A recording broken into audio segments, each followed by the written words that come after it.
Good evening and welcome to the meeting of the St. Peter School Board. It is Thursday, January 23rd, 2025. We are in the Governor's Room. We will call the meeting to order. First item up is the Pledge of Allegiance.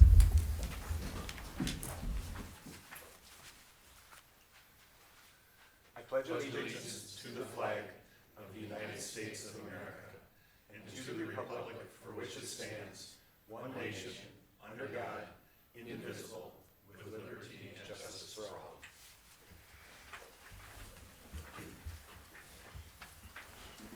We need to consider and adopt the agenda, which is before you in the packet and on board book. I move the agenda. I'll have a second. We have a motion and a second. Any discussion? All those in favor signify by saying aye. Aye. Opposed, same sign. Agenda is adopted. Kimberly, do we have any requests to speak? Thank you. Next up is approval of consent agenda items, also found in the board book packet and in the packet in front of you.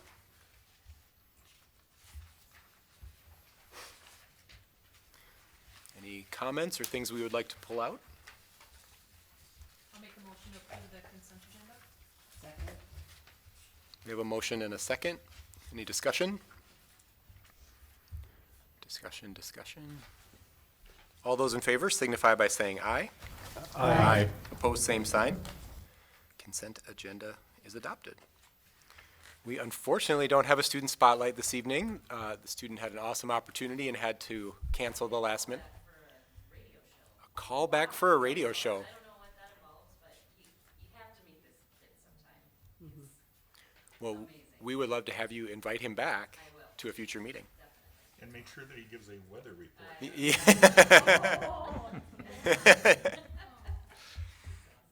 We also do not have a student council report this evening. Our reps are not able to be here.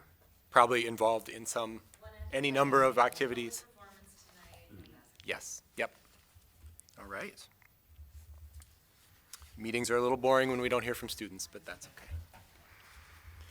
We'll move into our action items. The first up is considering acceptance of gifts, donations, and grants. Dr. Olson. There are three gifts that are being presented tonight, or donations. The first is a donation in the amount of $750 from the Governor's Performing Arts Association. This donation will be used by the St. Peter Community and Family Education to help defray some of the participant fees for private percussion and brass lessons. The second is a donation in the amount of $3,000 from Steve and Yvonne Niels. That's to be used by the St. Peter Athletics Department. Activities Director Shay Rorcassie is working on a meaningful way to use the donation. And Steve, I believe, is a 1969 graduate of St. Peter High School. I'd be before my time. Yeah, so I think that's correct, that, something right in there. Third is a grant in the amount of $2,000, and his wife Yvonne is as well, so. A grant in the amount of $2,000 from the Carl and Verna Schmidt Foundation. The St. Peter and Community and Family Education will use the grant to support the newly formed St. Peter Community Choir. So I recommend accepting these gifts, donations, and grants, and thank the donators. Absolutely. Very generous. I move we accept these generous donations. Second. We have a motion and a second. Any further discussion? I always love how a lot of these graduates and from St. Peter that they really, obviously really love their school and are able to give back like that. It's nice to see. Pretty neat. Very cool. Discussion. Hearing none, we'll proceed to vote. All those in favor signify by saying aye. Aye. Opposed, same sign. Motion carries. We've accepted the gifts and donations and grants. Thank you to all those who have given generously. And to those who worked on the grant proposals to receive the grant. Next up, Ms. Engeldinger will talk about, we have to consider approving the high school course program and program changes for 2025-2026. We have 3 new course proposals that need approval before they go in front of kids. And I'm excited about all of them. The first 2, the MSU Art 160, as well as the math, South Central College Pre-Calc will both meet Minnesota transfer curriculum areas, which we were really excited about that art one because the only other one that we have on campus that would meet that would check that box is they're all in the music department. Not everybody is. It's a pop culture, music, and music theory. Not every student who will be going through that pathway is necessarily interested in that. So this will give them another area to try to meet that Minnesota transfer curriculum. And math, math is our last one that is meeting that math requirement. So we've got them all. As long as all the teachers show up next year, we're good to go. And MSU has already put together a flyer with St. Peter High School logo and South Central College logo that's going to go out to all of our students, and they'll also have it in some of their admissions information as well. So Mrs. Engeldinger, briefly talk through that transfer curriculum again. Sure. What it means. Yes, there are, I believe, 10 different areas that a student has to meet in order to have met all of their generals. It can be anywhere, like there's obviously an art one, there is a lab-based science requirement, that, and different courses can meet that. We now have enough concurrent classes offered either through Minnesota State Mankato or South Central College that a student who graduates from St. Peter High School, starting with our 9th grade class now, would be able to, in theory, get that certification on their diploma, and that would assure them that they could get those first 2 years of their generals of college while they're in class at St. Peter High School. First in the state. We're the only ones in the state. That's awesome. Yeah, thank you. Thanks. It's exciting. Note to the Free Press or somebody Yeah, for an article. St. Might Pete- increase St. ninth Peter grade Hill. registration. We had KUIC, thanks to. Oh, really? He did a report on that about, I'd say, a month ago or so. Yeah, it's You're exciting. Probably watching right now. Yeah, and then the third one is the Social Studies Department is offering an advanced world history, and that will not necessarily meet one of the Diploma Plus requirements, because those have to be actually college credit earning, but it'll be another opportunity for kids who are prepping at least for that junior U.S. history class that we have that is an MSU course. Mrs. Engeldinger, I think seeing is believing for some people. So I think if you could put together, like, if Jean were to enter her 9th grade year, what would her course schedule look like, 9 through 12? Show me how that, I know. Yeah. It's so You know what I for mean? yes for 4-year. visual. I don't need you to say it right now. Yeah, like, but I it's think that would be intense. helpful for people. Mhm. 'Cause I think some people are like, sure, whatever. And they can start with some of these college courses if they're ready and accepted their sophomore year.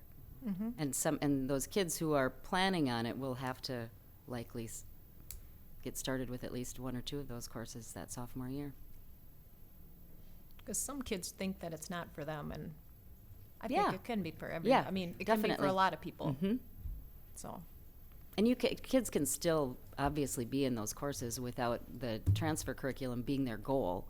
You know, even if it's just trying well, yeah. Get an 3/4 interest of them area done, sure. or getting as many college credits as you care to. They don't have to be in that cohort necessarily. Mr. Chair. Mrs. Engeldinger, very nice job putting this together. That's, you deserve a lot of credit for that. Thank you. As all the administration. Quick question, if I'm not mistaken, I think the pre-cal course has been offered in the past. My understanding, and please correct me if I'm wrong, is that this is just, now has a certification for the instructor Yes. to have collegiate credit for it, and also meets the rigor of the collegiate. Yes, correct. Okay, great, thank you. And students obviously have to meet the admissions criteria for South Central College at that point to get into that course. Sure. And one more follow-up, if I may. Not every college requires ACT or SAT. Some do. Some, if they don't require it, still probably like it. Yeah. So if a student technically graduates from St. Peter and is ready to be a junior at institution XYZ, do they take the ACT or SAT at that point, or do they take it as an undergrad here? They should still take that the ACT their junior year. Yeah, okay. It's really important for scholarship opportunities too, Yeah. not just acceptance. Yeah. So that's important to. But they don't need it for ninth grade? No, they Okay. don't. Thank you. Sorry, I didn't understand the question. Any other So we recommend your approval of the course changes as presented. Yeah. Motion and a second. Any further discussion? Discussion. Hearing none, we'll proceed to vote. All those in favor signify by saying aye. Aye. Opposed, same sign. Motion carries. Thank you. Ms. Engeldinger. Next up, consider approval of middle school handbook change for 2024-2025. Dr. Graff. Good evening. Good evening to you. So SPMS is recommending or proposing a change to their handbook that would go into effect immediately if approved. And that change is to clarify what signifies or changes a tardy to an absence.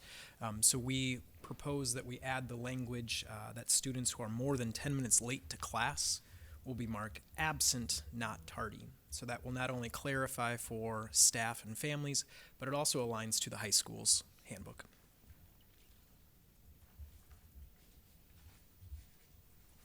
Any questions for Dr. Graff? And we talked about this at the education committee, and to me, it was more of just, well, it's what the high school does, it's what the middle school does, or should do. The middle school handbook is just kind of a handbook kind of in the making, right? Or just kind of as it goes, so I would think it would be I guess I would make a motion to approve that change. The biggest thing that this will help with is period one, students who are arriving to school late. We have very few students who are 10 minutes late to period 2 through 6. It's that arriving to school. And this just helps clarify for the team what we mark that as. And many of those will be excused absences, but it just helps to determine where that goes to clarify.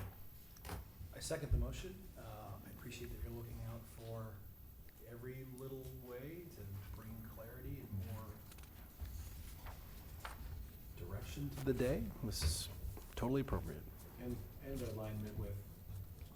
What's coming next, right? Like Yes. the things that make sense to align at the middle school with the high school. This is one of them. So we have a motion and a second. Any further discussion? Dr. Graff, good thought. My only question, I guess, would be that my guess, as you indicated, most of the lates would be first period. Much of that is beyond the control of the student, probably. Yeah, so appointments are most of them. But we run into a situation where if I'm there for 5 minutes, what do we mark it as?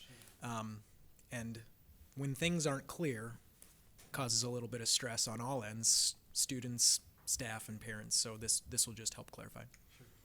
Sounds good. Thank you. So we do have a motion and a second. Further discussion? Discussion. All those in favor signify by saying aye. Aye. Opposed, same sign. Motion carries. Thank you, Dr. Graff. Next, So as Mrs. Engeldinger's making her way up on this flex period proposal, just a really quick way to think about this is that in a number of our high school classes, and Mrs. Engeldinger will provide the details, we would not be hiring a substitute to cover the class, but rather students would do assignments on their Chromebooks, e-assignments, if you will, in a designated area in the high school where attendance would be taken. And this is a practice that's been occurring in many high schools around Minnesota. In our area, Chanhassen High School was kind of the originator, and Belle Plaine, Fairmont are also using a flex period proposal. So we would propose this as a pilot plan, beginning now through the end of the school year, to determine if it's working the way we think it's gonna work, and if it saves some dollars, which I think it will as well. So with that quick background, I'll just turn it over to you to talk more about it. Yeah, like Dr. Olson said, it's an interesting concept that we actually were looking at when we were moving into the new high school. Some of the schools who are already doing this have a fairly advanced, have technology for kids taking attendance in various areas of the building. We found when we opened, like, we're small enough to not really have had to have done that, like for kids who have, say, privilege, junior, senior priv, or commons, and just can check out on a piece of paper to various areas in the building. But the idea of using this of flexing our courses, we have, as you know, a lot of college level classes for mostly juniors and seniors. Finding a substitute teacher with knowledge in a content area is impossible, really. So what we're really doing is paying subs, and not that they don't work hard, but they're a supervisor. And after COVID, all of our staff members are proficient in delivering their lessons via their Google Classrooms. So that's what goes on in the classroom when a teacher is absent anyway. Unless you can get Scott Hermanson to substitute for Bree Bergstrom, it's not a content area teacher that's able to deliver instruction and continue on in the lessons. So for some of these courses, our kids are 17, 18 years old, are hopefully independent enough to manage their behavior with a supervisor. So we have our commons available. We have the media center available. If we were able to, say, hire if we could find paras or supervisors, they can also supervise. They can't deliver instruction. But we're selecting specific courses that the instructors themselves feel like the students would handle that just fine. And we're gonna go for it. I have high hopes for it. I know that we'll save money. We'll see how much. That a problem with the teacher's schedule is that they don't necessarily have all senior classes. Or so if they're teaching a section of 9th grade, no. If they're teaching, so it might not work for an entire day. But within the high school staff, we also have a lot of teachers who are willing to pick up and sub for their prep block. So we're gonna give it a shot. We did pilot it with a couple of teachers just to see how it would go, and worked fine. And I'm going to say, if possible, I have taught with this, and the allowance of continuity of instruction is just amazing for all the kids. Great. So it just really has an impact of, rather than just worksheets or something like Right. that. So I would move that we accept this proposal. I would second that. A motion and a second. Any further discussion? I guess,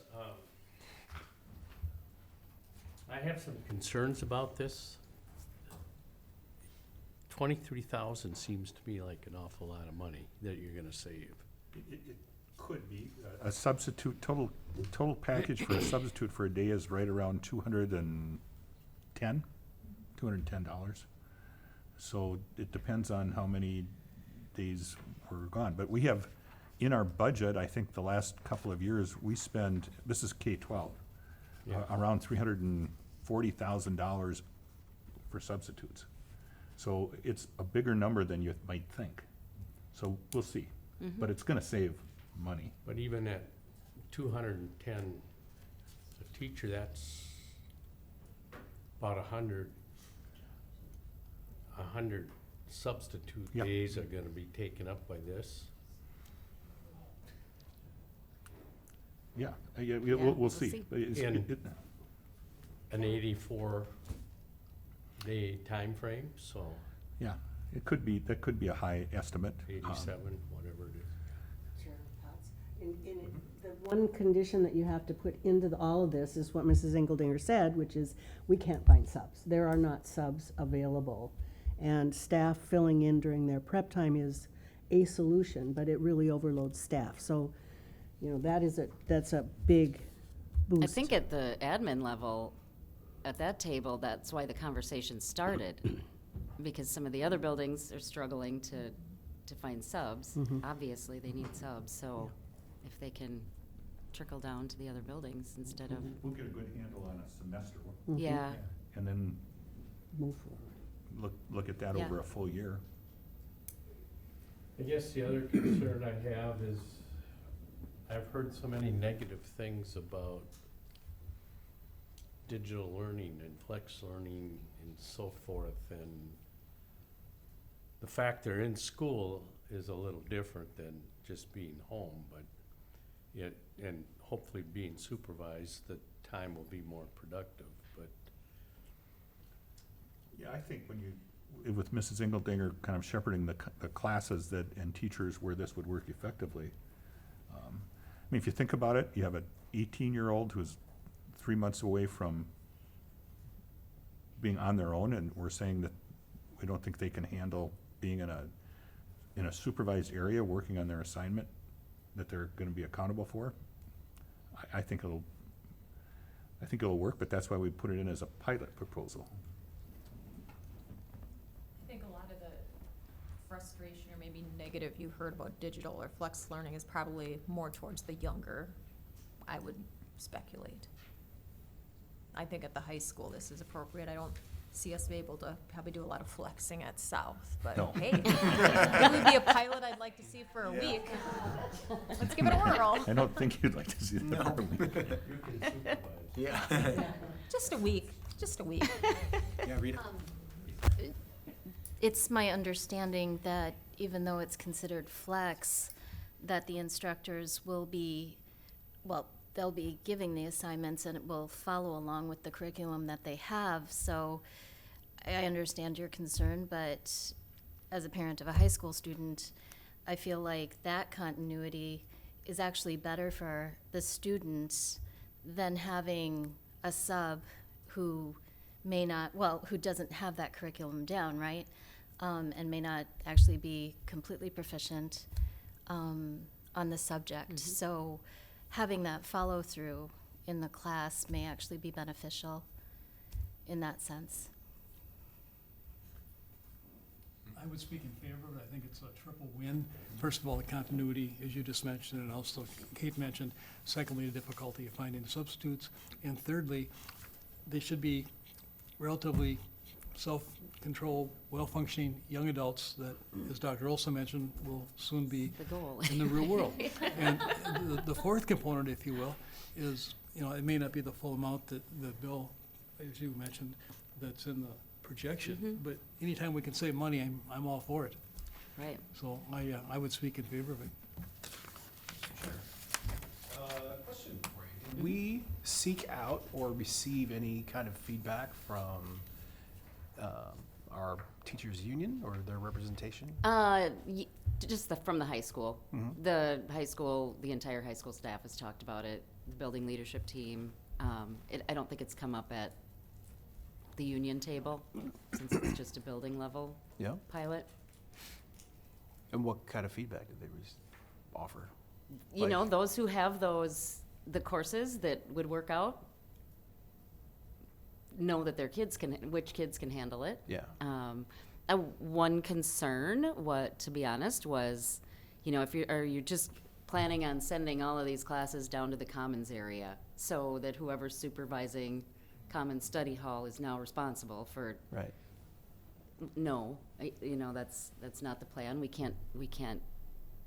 There can only be so many that are doing it a day. Making sure there are supervisors for them. Our plan is to start with absences that are planned. We'll see from there, if, you know, if you call in sick in the morning, it's awfully hard to, for Mrs. Clemenson specifically, to sort all that out. But for those who know that they're taking a personal day or have a professional development opportunity out of the building, we're gonna start there.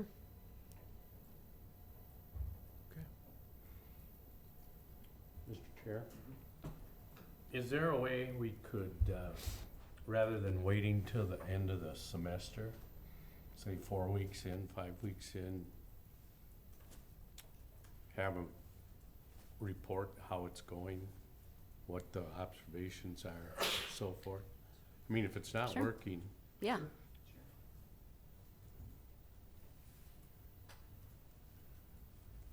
Sounds good to me. Yeah. sounds fair. Do we have a motion? Do we have a second? We do. Motion and a second. Any further discussion? Discussion. We'll proceed to vote. All those in favor signify by saying aye. Aye. Opposed, same sign. Motion carries. Flex Thank you. period pilot is a thing. Thank you, Ms. Engeldinger.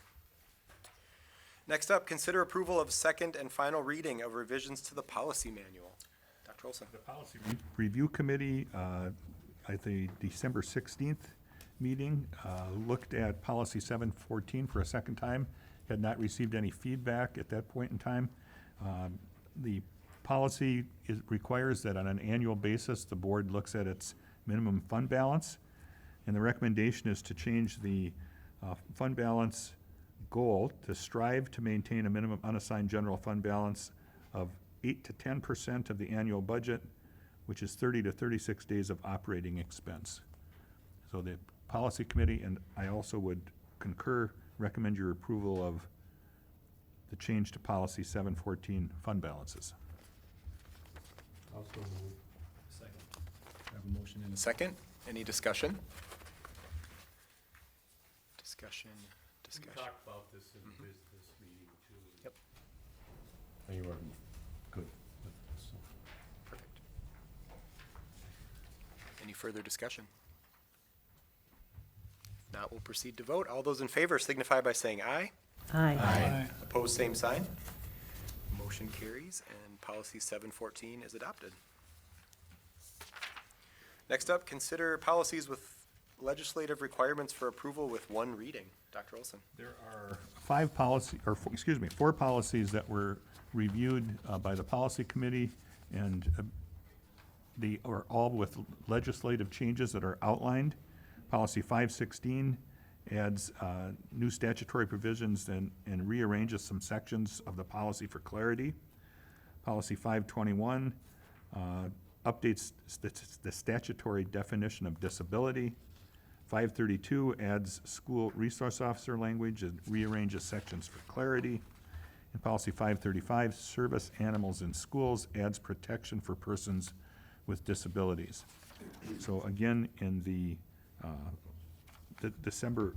last meeting of the policy committee, they were in agreement to recommend that these four policies be adopted in a single reading. Did I miss something? I have a question on 532. It's because there was so much red on there, I was like, oh, what are we doing? But then I looked at it, but nothing is really changing. It's all getting, because it's literally the same words? Yeah, I think it's a lot of rearranging.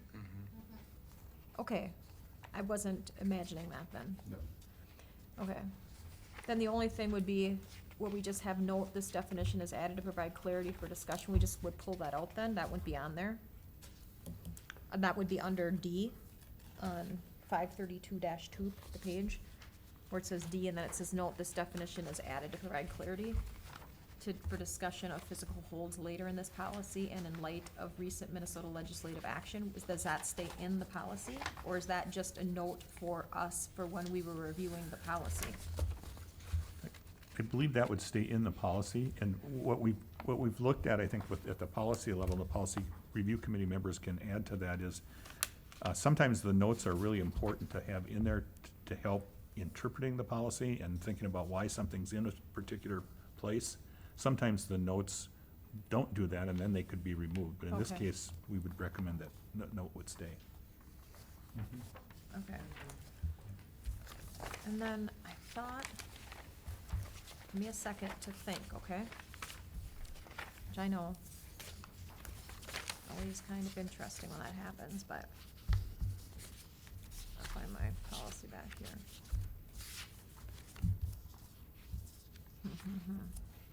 I think it's fine. I can't find my other note right now.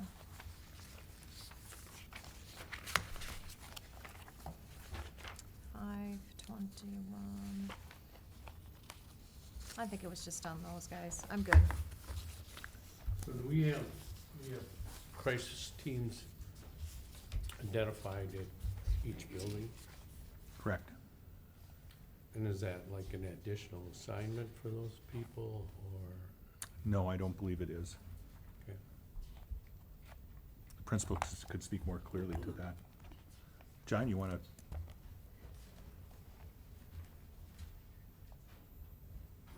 So if I heard right, the question is about crisis teams? Right. Yeah, so our crisis teams are primarily made up of those who are not tied to students. So principals, deans at the middle and high school, and then our student support staff, so that we're able to respond in the event of a crisis and not have to shift students around. So it's not an additional assignment, it's part of the job. Just part of Yeah, the gig. Okay. yeah.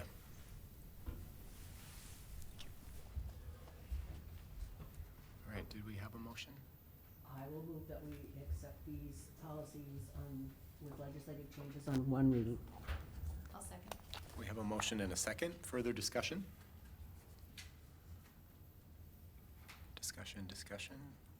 Discussion? Hearing none, we'll proceed to vote. All those in favor signify by saying aye. Aye. Aye. Opposed, same sign. Motion carries. We have approved the updates to policy 516, 521, 532, and 535. Thank you. Next up, consider approval of budget adjustment target for fiscal year '26. Ms. Gracia. All right. There are 3 documents in your board book. I'm only going to refer to one of the 3, but if you have questions on any, please let me know. The one that we're going to look at is a 2-page document that looks like this with 3 columns. On the left-hand side is our fiscal year 25 with a 3-year rollout. Starting fund balances, revenues, and expenditures for each of those years, where we estimate we will end in terms of dollars and days for the unassigned general fund. The detail that goes behind those is one of the other 2 attachments that we're not going to go over, but we did include those if you had questions. As you can see on the left-hand side, if we do nothing between now and fiscal year 28, we are estimating that our unassigned general fund balance will end with $2.4 million or 29.7 days. This includes all of the adjusted numbers as of the end of our audit and our Q2 fund balance tracker. Because you had approved our fund balance target to be between 30 and 36 days, we felt that we needed to make some adjustments to make sure that we fell in line with that policy. So the middle column then is going to be any of the adjustments that we are proposing. Option 1 and option 2 are going to be identical to each other with the exception of one change. So the calculations are in the middle. The bottom left-hand corner is going to be the explanation that goes into those calculations. So for fiscal year 25, the only adjustment that we are proposing is to start our 9-year plan to address the Fund 4 deficit. We are estimating it's going to be $900,000 at the end of this fiscal year. So we're going to propose doing a $100,000 transfer every year for 9 years. That's the only thing we are proposing for 25. 26 then, we would do that same 1-year transfer. We would make an annual transfer. Our estimate is that on an annual basis, our Fund 4 will be about $200,000 in the hole. So on an annual basis, then we would move $200,000 from the unassigned general fund to cover that. So those 2 components are in fiscal year 26. And then the budget adjustment that we are recommending is $500,000 for fiscal year 26. That's made up of 2 parts. So one part is going to be a transfer from our assigned funds. We have a VEBA and a severance assigned fund that we're looking at transferring $200,000 from, as well as $300,000 in budget adjustments. So that is what is making up our $500,000 recommendation tonight. And we do say budget adjustment because the plans that we have started looking at are comprised of both revenue increases to revenue and decreases to expenditures. So it's not budget reductions, it's budget adjustments. So those are the pieces that go into fiscal year 26. Fiscal year 27, then we'd make those same two adjustments for Fund 4, as well as a $200,000 budget adjustment to the general fund. And then fiscal year 28 would just be in option 1, the Fund 4 adjustments of $300,000. If you look at option 1 then, with all of those changes, if you go to the right, with all of those changes made then, each of the fiscal years, you can see the ending fund balances in terms of dollars and days. At the end of fiscal year 28, that puts us at $2.9 million or 36.3 days. So right around that policy that we approved earlier tonight. The recommendation from us is that we go with option 1, but we did provide a second option, which, like I said, is identical with the exception of in fiscal year 28. So it would be in fall of 26 if we wanted to do an operating referendum of $250 per pupil unit. That would gain us about $500,000, $550,000 in additional revenue. It puts us at $3.5 million or 43.1 days. We did want to offer that as an option.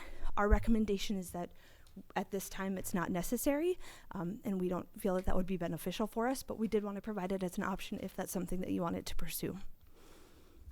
And Megan, we reviewed these options with the business committee, and they're concurring with the recommendation on option number 1. They look carefully at the potential of option number 2. Committee members might be able to speak more about the rationale or reasons for concurring with option 1.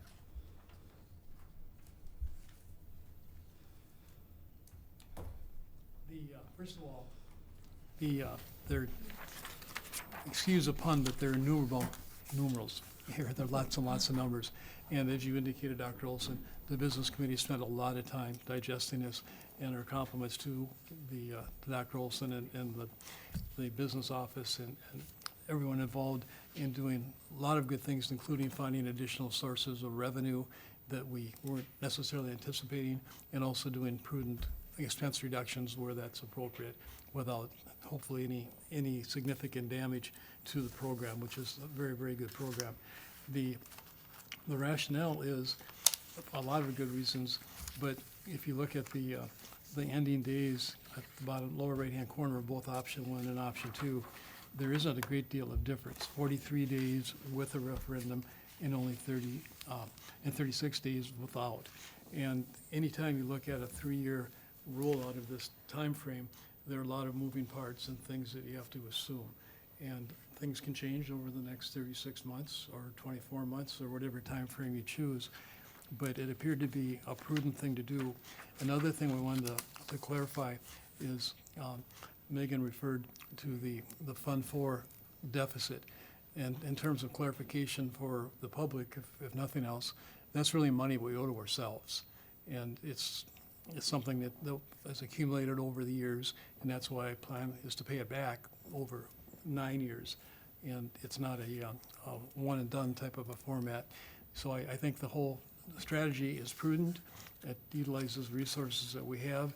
It hopefully makes everything very stable relative to our funding situation, again, given that things can change. And it also keeps in mind that we are highly cognizant of the burden on taxpayers. We want to be well aware of what the situation is there. So that's, I guess, what I would contribute at this point. I move to approve the budget adjustment target for fiscal year 26.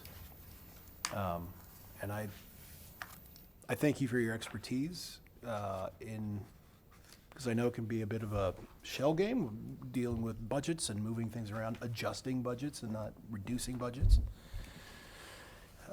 That's really important. I mean, as long as we can shuffle our own cards to become more efficient and be more appropriate and more judicious with our fiscal responsibilities, that's the appropriate move.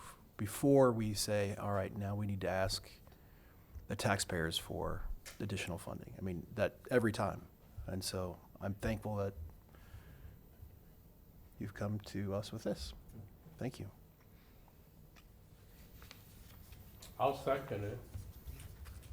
And I'd like to add that it is difficult to look 3 years down the road with so many unknowns out there, so many moving parts.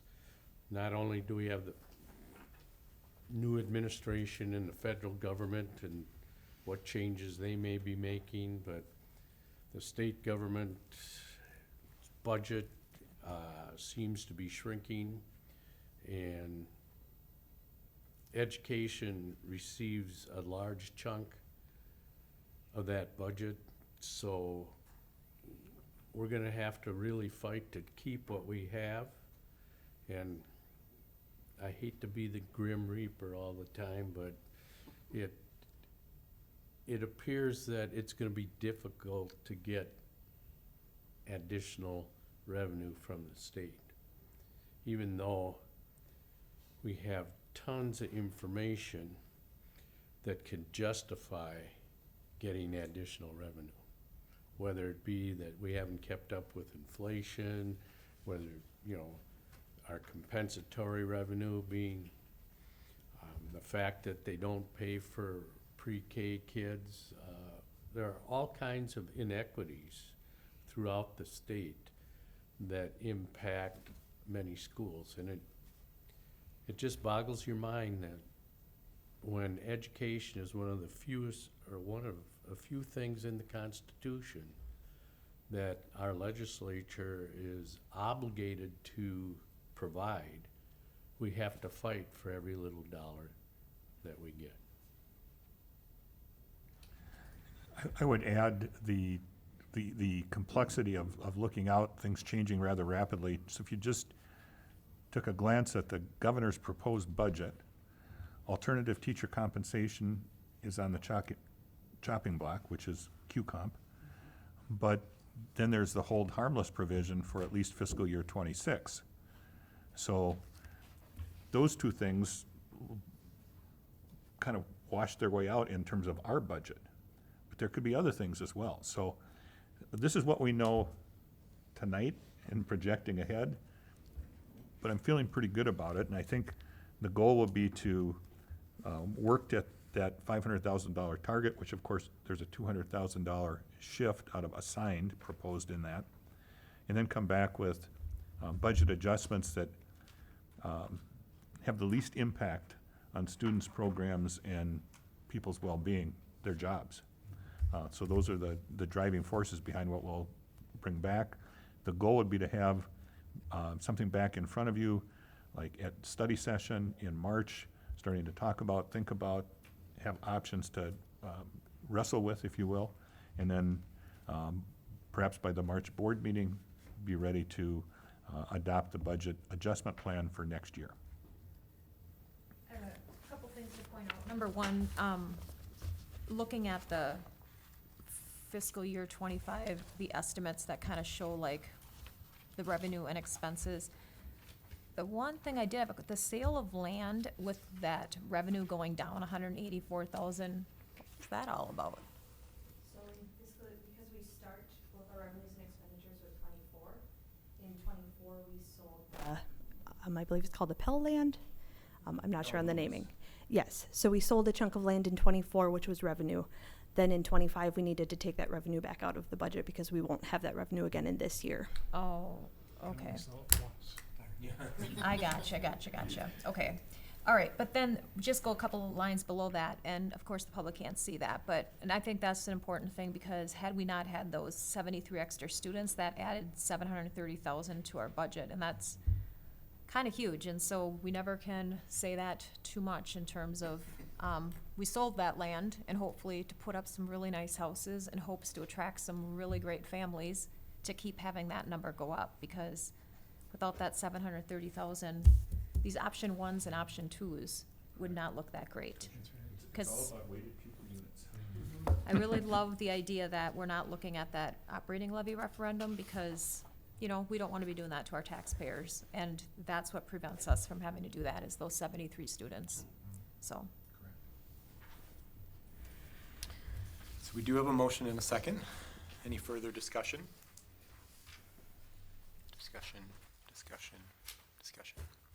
Hearing none, we'll proceed to vote. All those in favor signify by saying aye. Aye. Opposed, same sign.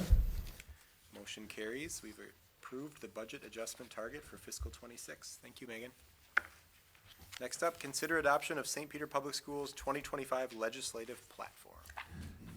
Yeah, at your last meeting, you authorized an ad hoc legislative committee to meet and look at a number of different pieces of information, and they've come up with 3 focus areas for the legislative platform, and I'll let them explain them, whomever would like to. As we looked at various platforms from a couple different organizations, we whittled that down to the ones that we felt were most attainable and most relevant to us. So as you'll see, we want to stress that enacting the hold harmless provision would help us cover that loss of compensatory revenue based on what they're using right now to for compensatory revenue. And as you can see, that the compensatory revenue for St. Peter Public Schools is projected to decrease by $237,468 for fiscal year '26. So stressing that the hold harmless provision is very important to us. Many schools are being affected by that, by the way. Also, in regards to the local optional revenue, that is one thing that Superintendent Olson was talking about. We haven't kept up with inflation, and not keeping up with inflation, but having our costs keep up with inflation really does affect our schools. And so speaking to our legislators about being able to increase the local optional revenue per pupil would be very helpful. And then Bill, actually, I'm going to hand this last one regarding expanding voluntary pre-K to you, since you've done a lot of reading on that.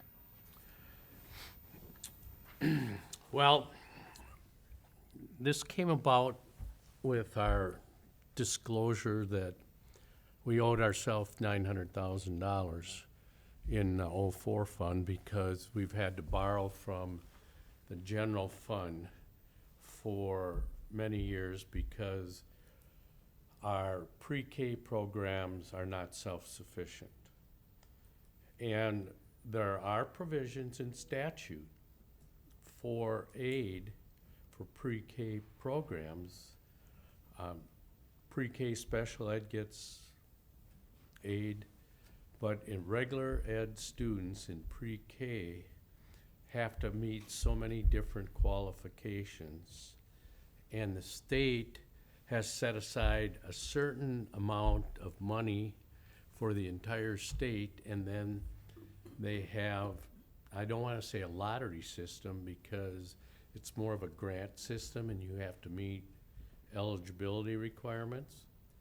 And they've been doing this for years, and they increase the amount each legislative session, but all the increases go to the districts that have already had the scholarships. They have not added any other districts, even though we meet many of the criteria necessary and so forth. And so last session, the legislature passed legislation which requires pre-K teachers to be licensed, to be paid equivalent to kindergarten teachers on salary schedule, and a couple other items which will increase the cost. And my thought was that Well, if the teachers are going to be considered the equivalent of our K-12 teachers, then our students in pre-K should be considered the equivalent of students K-12. And therefore, rather than scholarships and so forth, we should be receiving state aid, and they should go on the pupil count. Now, if they only, they don't necessarily go the hours that our K-12 students do, but the amount would be like it used to be when we had halftime kindergarten. So you limit it up to 0.06 pupil unit, or 0.6 pupil unit, I should say. And every district in the state that has a pre-K program then would qualify for aid. And you wouldn't have to spend all your time writing grant proposals and all that other stuff. It would just be included in your pupil count. So it seemed very logical to me, but most people I talk to look at me like I'm nuts, so I don't know. Our committee did not look at. No, I said, We're nuts. I want to clarify. I said most people. Just the intelligent ones in our committee did. And in our committee, we looked at several legislative proposals for the coming legislative session. And these three are the ones that are most beneficial and applicable to our school district. And they also align with those proposals that are coming from the other organizations, MSBA, the REA, and the school administrators' policies. So we are not going out on our own. These are just what we've decided are the ones to focus on for this year, if that's approved. We began with, I believe, 9 different criteria. There are a whole myriad of things that are needs, but it's important to be realistic and hopeful at the same time. And that's, we hold, a moderate level of confidence some of this might be funded, but no one knows. Also relative to pre-K, and Bill, thank you for providing that data today in email. It's been documented numerous times how valuable pre-K is in terms of student success as they progress through the K-12 system and beyond. It's money well spent. I move to approve the 2025, the newly distilled 2025 legislative platform for our ad hoc committee. We have a motion. We have a motion and a second. Any further discussion? I'd like to add one caveat to number 2, the local operational revenue. It's now what, 724, so that's about $250 increase, which we have to make sure that if it's passed, it's not then deducted from our foundational aid that we normally get. What this allows districts to do would be levy up to that amount without public approval. Put us a little bit more on a level playing field with the county and the city. Long ways away, it's still a steep uphill climb,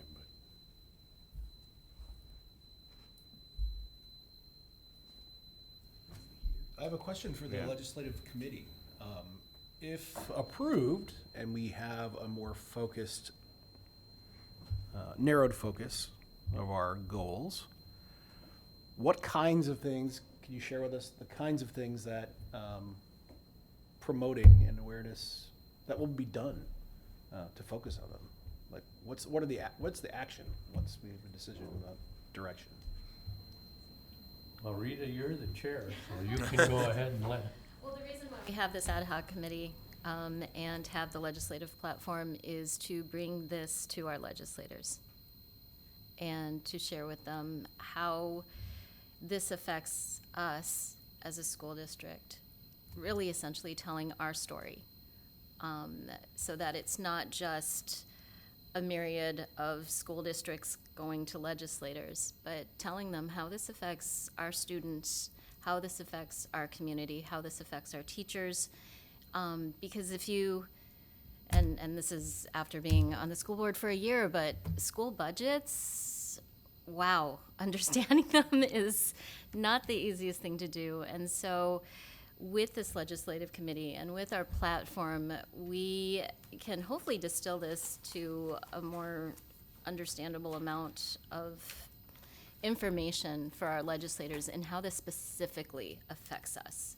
Because it's those stories that they'll need, stories of our students, stories of our teachers, our administration, that they need to have in their minds when they go to the Capitol and they fight for us. So that's the primary focus of why we have our ad hoc committee, why we have this platform, so that we can share that with them, so that they can help us out.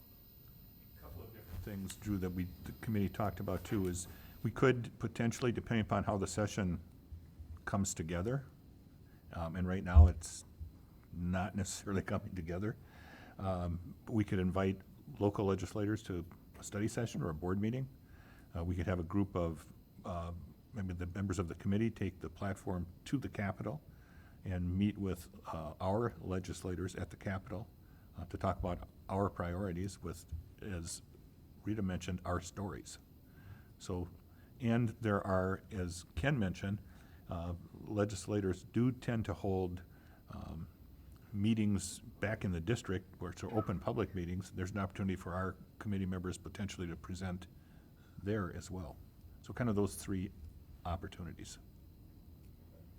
Plus, we'll do the traditional ones with MSBA's lobby day and so forth.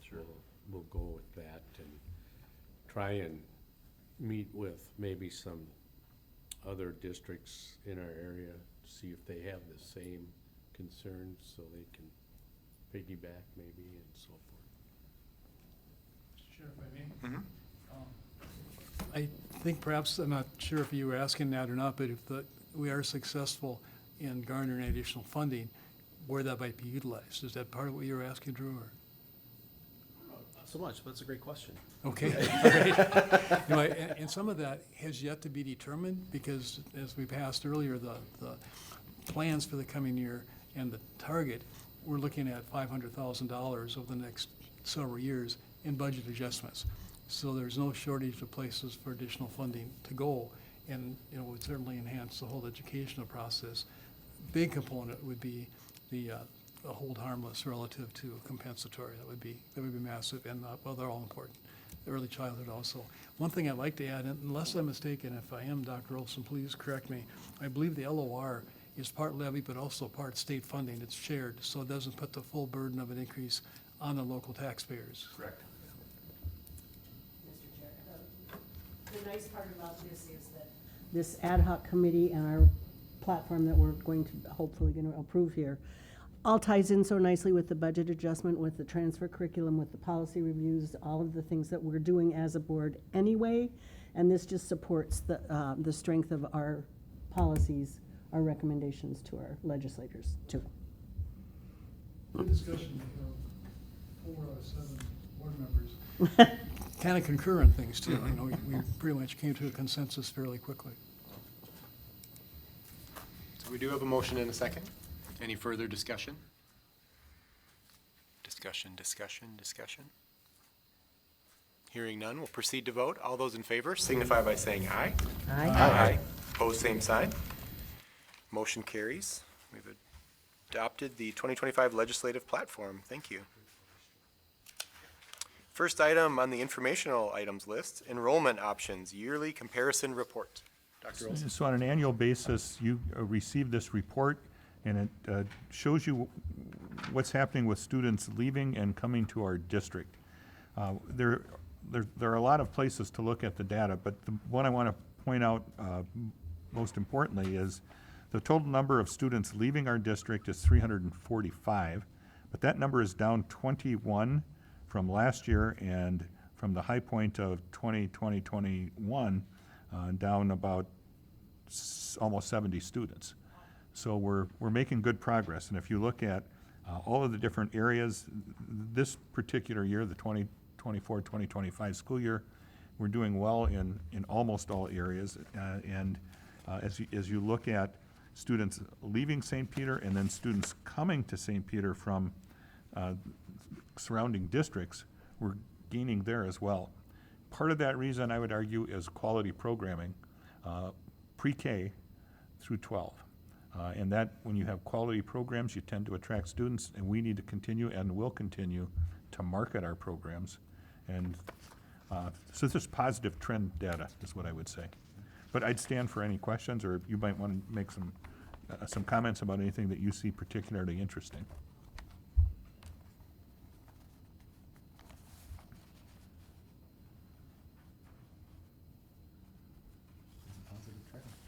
It is. It's great. I had an opportunity to speak with a number of different board members at an MSBA conference from differing districts.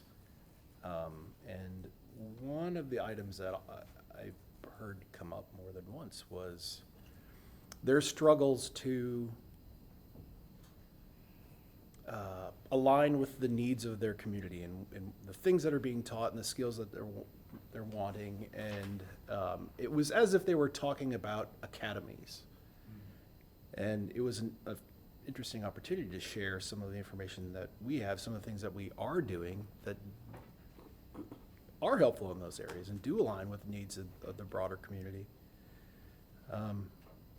So it just made me realize how fortunate we are to be kind of ahead of that curve and well-positioned to both do that and be attractive to other students in the area. So, love it.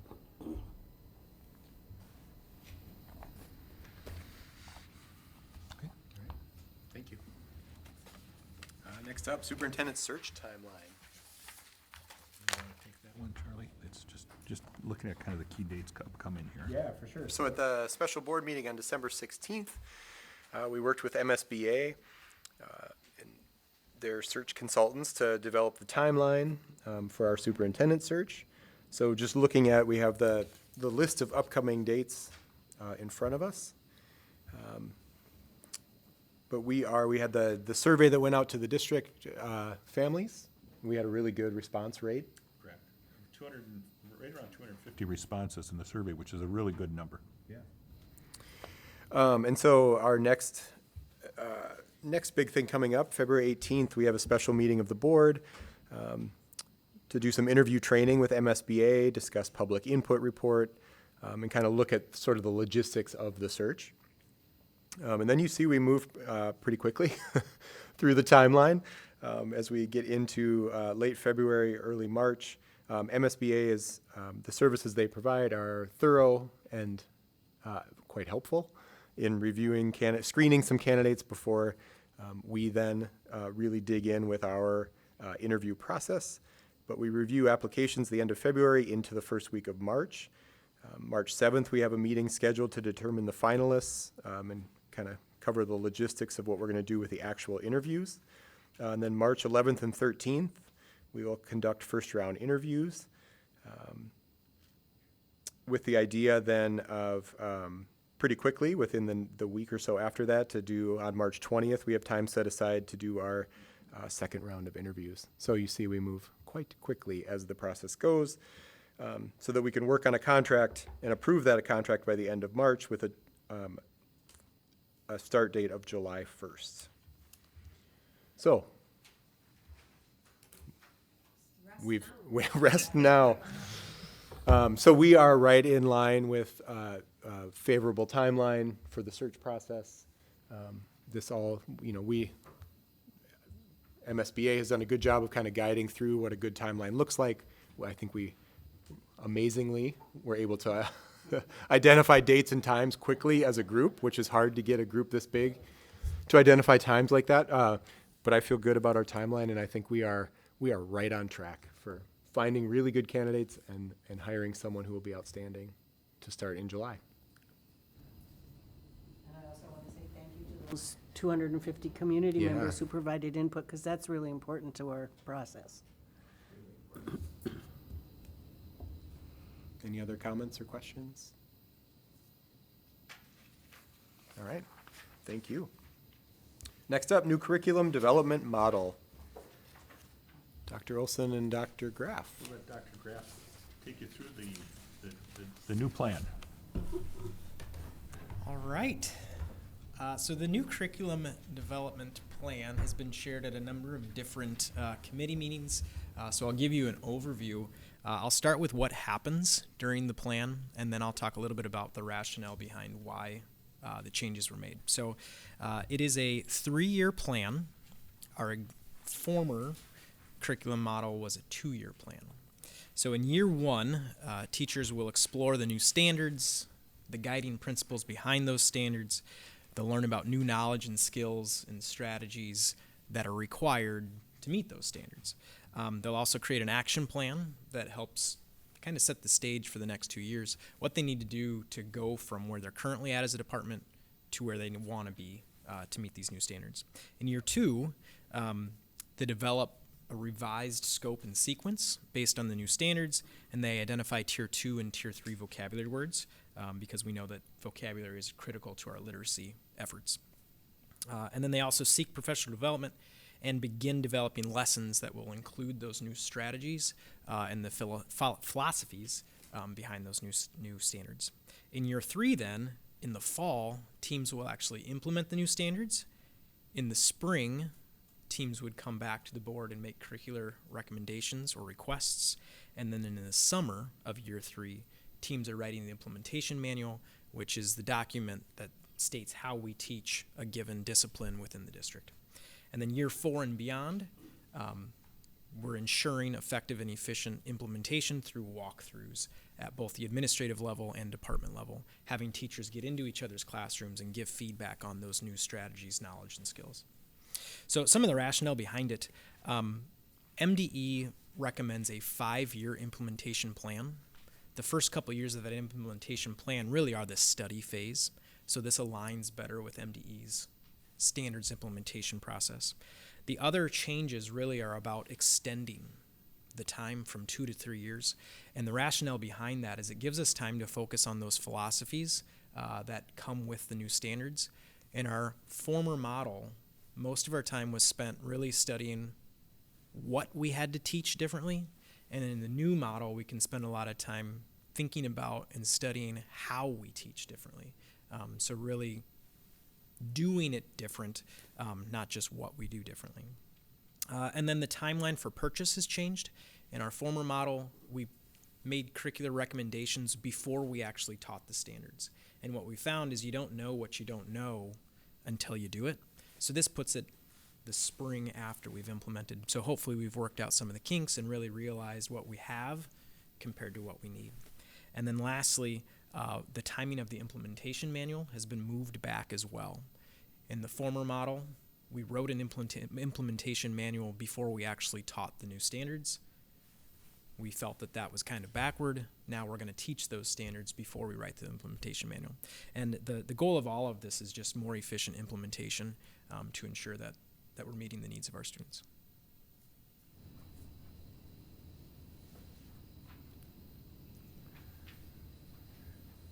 So is MDE reviewing standards every 5 years? It's not necessarily every 5 years, but yes, there is a standards review process that we are trying to link our curriculum review to. So that once we finish, we'll wait until the next set of standards are Yep. before we. That is the goal. Okay. Yep. Mhm. I should know this, but I don't, so I'll ask. And that is this all subject matter, or it used to be a curriculum for various subject matter had a schedule, a review. So is this done concurrently, or how is that structured? Can you, I don't know if I understand your question. I didn't ask it very well. I'm sorry. That's part of the theory, ask a nebulous question and see what you get.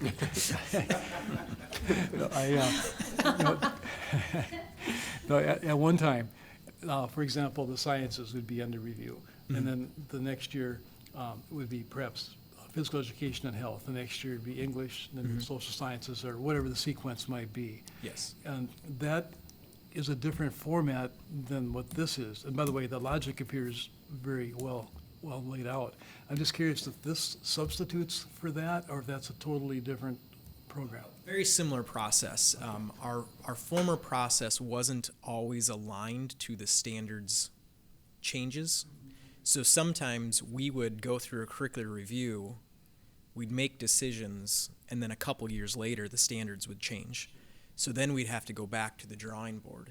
So this better aligns with that process, and the hope is that we are just ahead of the standards implementation.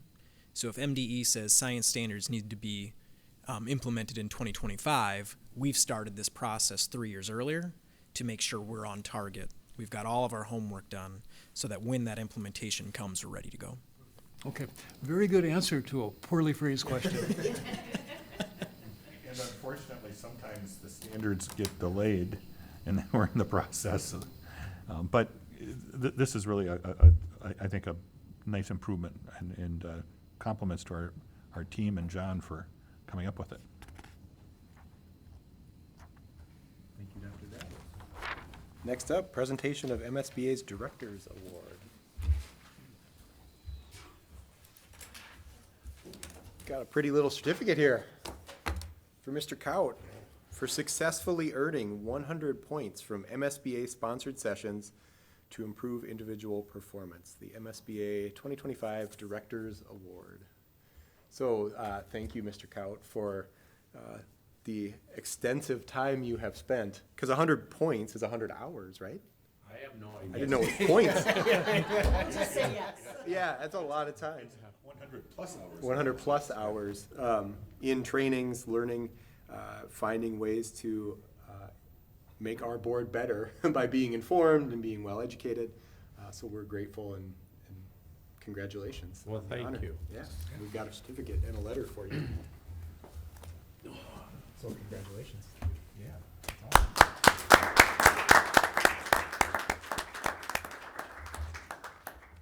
I would say the easy way to do this is just get to be the legislative liaison, because they have Zoom sessions every week of the legislature, so it just, I think you're also supposed to say this is a team award. So now we can say we are an award-winning school board. okay. Does that work for you? It does. I was going to add that, since we try and keep you all informed, you should get credit for those too, but I don't think that's how it operates.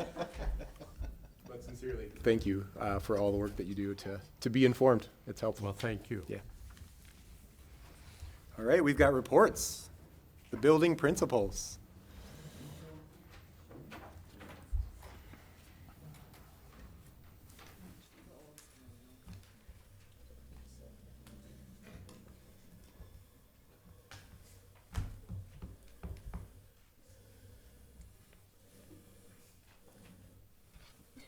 Isn't awkward at all. Like to just sit back and watch the chairs assemble. I can start. Well, good evening. Gosh, I wasn't here in December, so I could really go on and on, but I'll just talk about January. In January, our Character Strong theme is perseverance, which feels quite timely for midway through the year. But we're talking about setting goals, overcoming challenges, and persevering in South Elementary. To celebrate the end of Q2, we had the Rad Zoo come out. Kurt Hildebrandt posted some really excellent pictures. I hope you saw all the kids their faces were just priceless throughout the presentation, but a great way to incorporate some science, learning, and just a lot of fun for the kids. We have our readathon that is just starting. It's a big fundraiser for our Star Pride team. So our little learners are collecting some donations from family members and people that they know, and then we will have a reading relay February 7th in our school, where we will have somebody reading at all times. So it's going to be very exciting, and it's just a great time for parents and kids to be engaged in reading at home and at school, and then raising money for a good cause. Along with that, our parent council is hosting book character bingo. I'm excited to have an engaged parent council that's going to be putting on this event. So dress like your favorite book character, come out for popcorn and lemonade. I can send you all an invite. It's going to be fantastic. And that is January 31st. We have another round of conferences coming up in February for K-8. So that is February 13th and 20th in the evening, and we have no school on Valentine's Day, February 14th, as that is an all-day conference. And sign-up portal will be January 30th, I believe, K-8, open to families, so look for that link. And then tonight was great talking about enrollment. Our kindergarten registration has begun. We already have some kindergartners registered for the class of 2038. Gosh, doesn't that sound silly? But our open house is going to be on March 4th. That's a Tuesday evening from 5:30 to 7. And our kindergarten team is very excited. Our theme again is Wild About Kindergarten, so get your safari gear out and come join us. It's going to be fun. Just one update from Oshawa Learning Academy. I'm picturing you in a safari hat. Me too. Yeah.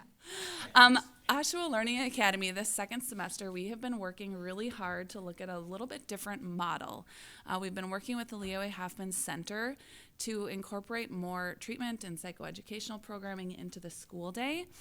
Their therapists and their social workers are 9 to 5 employees, so when the kids are at school until 3, there's not as much time for treatment as they would like. And a lot of our students, per their IEPs, have modified school days anyhow. So in collaboration with them, we are really doing a different model. I'd be happy to talk about that with some of you if you were interested in the details, but so far we're a week in, and kids are feeling really good about it. The unit staff, residential therapists are feeling good about it, and behavior has been better. So just a little update on Oshawa. Last thing, sorry guys, it is Paraprofessional Appreciation Week. Governor Walz declares that every year randomly in January, and so we just want to say thank you to all of our paras in the district for the work that they do. Okay, that's throwing me off.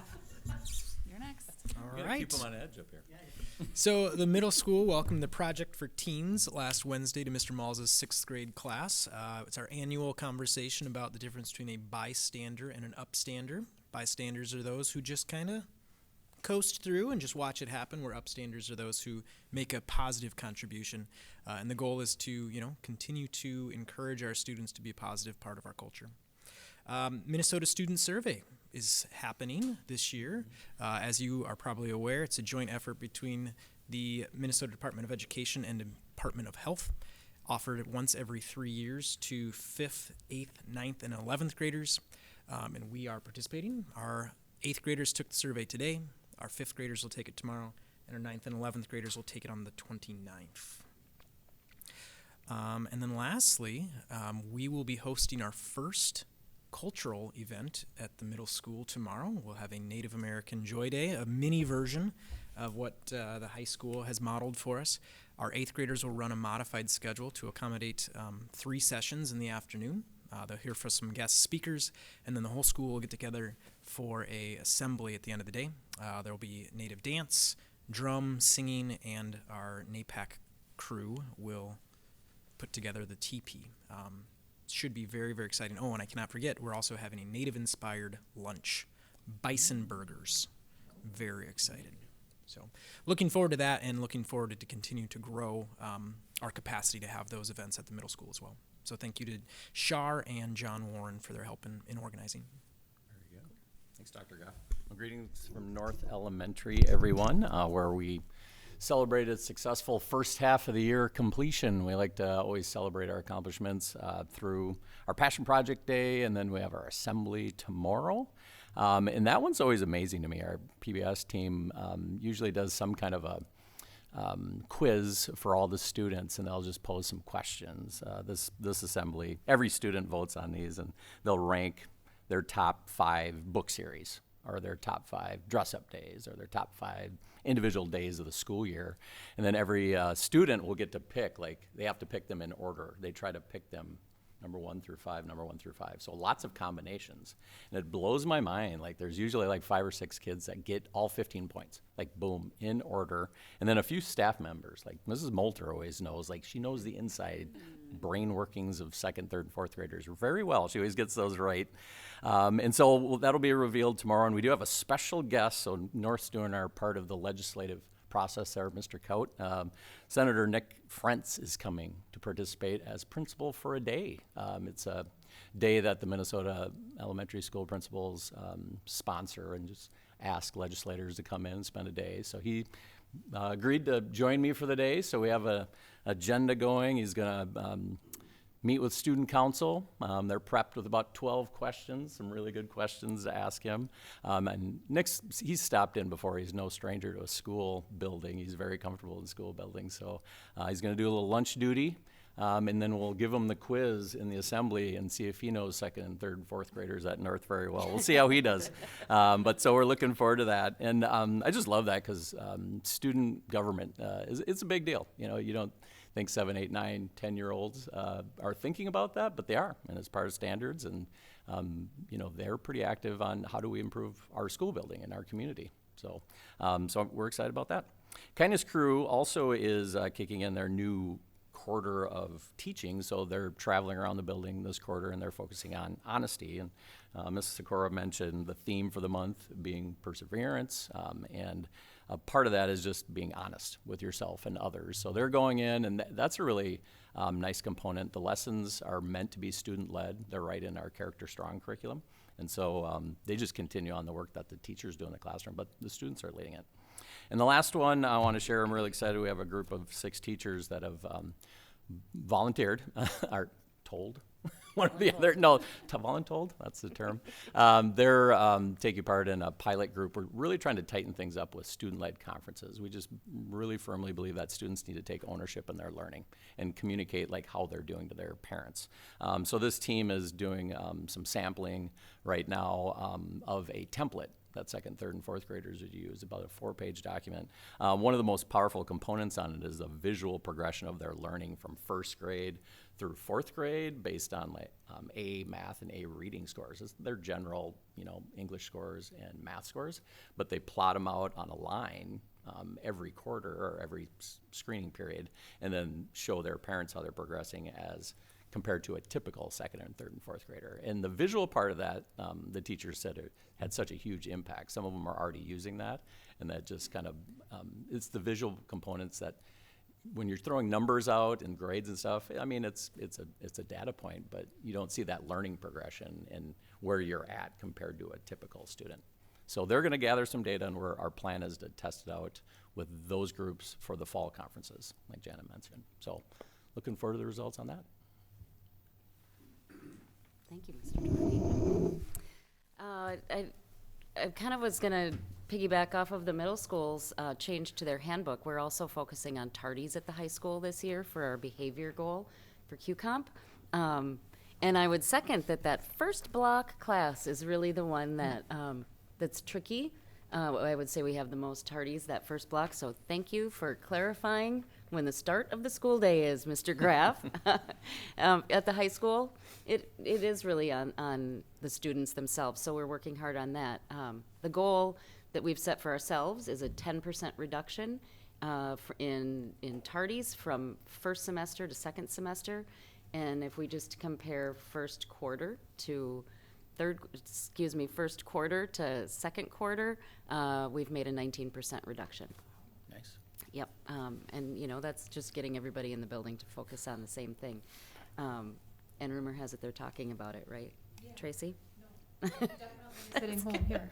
Great. We got zeros. Right. I also want to just list all of our competitive academic teams that are in session right now and doing a great job. Tonight was the public viewing for the one-act play, and sections will be in New Prague on Saturday. Our math league is competing at home on Monday. I think it's always at home and it's done online mostly. But they're competing at home on Monday. We have an academic decathlon team as well, run by Peggy Dimmick and Andrew Vollmer. Our speech season is cooking. Our mock trial kids are going, as well as our Knowledge Bowl team. And they're all having successful seasons so far. I also don't want to forget Snow Week. Kicks off tomorrow. Snow Week is officially next week, so when we've survived to Snow Week, we know we can make it to the end of the year, right? See if you can get over this. Right? I know. All right. Thank you all. Thank you. Thank you. Dr. Olson? Two things I want to mention. The first is the February 3rd study session. We're wanting to hold that in the middle school media center again, because remember, we've looked at changing our location, but that's primarily when construction season starts. And the focus on February 3rd will be student achievement in our comprehensive plans and programs to address student achievement and improve student achievement throughout the district. March 3rd, we're recommending that we hold the study session at the MVED building. And we'd have an opportunity then to tour the MVED building. There may be some other topics on the agenda as well, but that gives us all an opportunity to see the building and to talk about some potential renovations. So those are two upcoming study sessions. February 3rd, focus on student achievement, Middle School Media Center. March 3rd, focus on the MVED building at the MVED building. Thank you. Yep. Around the table, Ms. Rotzbach. I enjoyed my time at the MSBA conference last week. It felt a little more comfortable after having a year on school board, and attended quite a few informational sessions that I thought were helpful. And also, I was really proud of us because some of the things that they emphasized are definitely written within our strategic plan, and we're addressing them. So kudos to us. Mr. Russell? As always, MSBA conferences is time well spent, as Mr. Dixon mentioned earlier. Just the interaction with other school board members, administrators in different districts, all that's very valuable, and the sessions themselves are excellent. I did, a lot of things you can mention, but I did pick up one piece of paper that has some good data on it. So let me just mention a couple things. There are just under 900,000 students in Minnesota schools, public schools, K through 12. Of that, 38% are students of color, 42% are low income, 1.2% are homeless, 9.7% are English language learners, and 18% are special education. And one of the keynote speakers, which I think everybody who was there enjoyed it, being Mickey Smith Jr., the Grammy-winning band instructor and outstanding musician. One of the key points that he made was that poverty is not a learning disability. And I think that's something we all need to remember. Not everybody starts at the same place in life. And it's a matter of education, bringing everybody up to hopefully their maximum potential. But a very good session. Yeah, I was just wondering if we wanted to give our legislative platform to the kids at North, so when Senator Frenz is there, then he can slide it in there. You know, make a copy. Yeah, no, had fun at the state conference with y'all. And just to kind of piggyback a little bit on what Annette was saying about the tardies and the whatnot. So, and to tell everybody out there, so I'm just kind of an open book about a lot of things. So the Stewies, we were a little tardy last year, probably more than we should have been, mostly because just life sometimes just starts slowing you down more and more. And so then when they start asking you like why you're late, and it's kind of like, well, because we were just running late, right? I mean, that's the answer. That's not actually an excused reason, even if you're a school board member, right? And so I think it's just like, and it does kind of rub us the wrong way, right? But the thing is if your kids are getting there 5 minutes late, 6 minutes late, 7 minutes late, they are not really getting that first period very well. So even though that does kind of rub us the wrong way, and we want to be like, it's none of your business, it is kind of, because school's really wanting our kids there on time. Mm-hmm. And I definitely know the high school is pushing it because, like I said, if you look at our tardies from last year and this year, like, we are all zeros people. But Ben is talking about it all the time. So you guys, I believe you're at 19% because we're at 100%, so. But all I'm saying is that it feels like, why is the school doing that? It really is. It's important to have your kids there on time, so that's my little speech for tonight. Mr. Kaut? Mr. Dixon?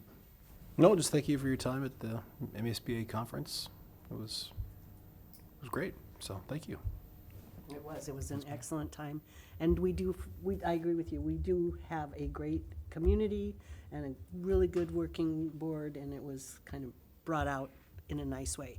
And I also want to remind everyone that there is a 7th grade History Day competition going on February 2nd, and we're still looking for some judges, so contact Dustin Sharstrom. Thank you. February 7th. 7th. Sure. Just a reminder, the Booster Bash, this is coming Saturday night, 6:30 at the Capitol Room. We heard from committees throughout the night about things they're working on, but does anyone have any committee updates they'd like to share that they didn't get to? Education, business, policy, or HR? We will be looking somewhere down the road of having closed sessions for negotiations, Probably in that March timeframe. because it's not busy enough. Yeah. And we heard from the legislative committee. We do have some upcoming meetings. Monday, the 3rd, we talked about the study session at the middle school. And then all of our committees meet in February, leading up to our special superintendent planning meeting on the 18th, back here on the 20th for the regular school board meeting, and then our study session on Monday, March 3rd.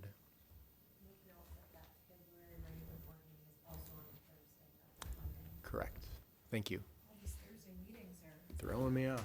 They are, Yeah. but I'll be okay. That's the problem with the third Monday. It's the holiday. It is the holiday Monday, yeah. All right, would entertain a motion to adjourn. Motion to adjourn? A second. All those in favor? Aye. Meeting is adjourned. Thank you.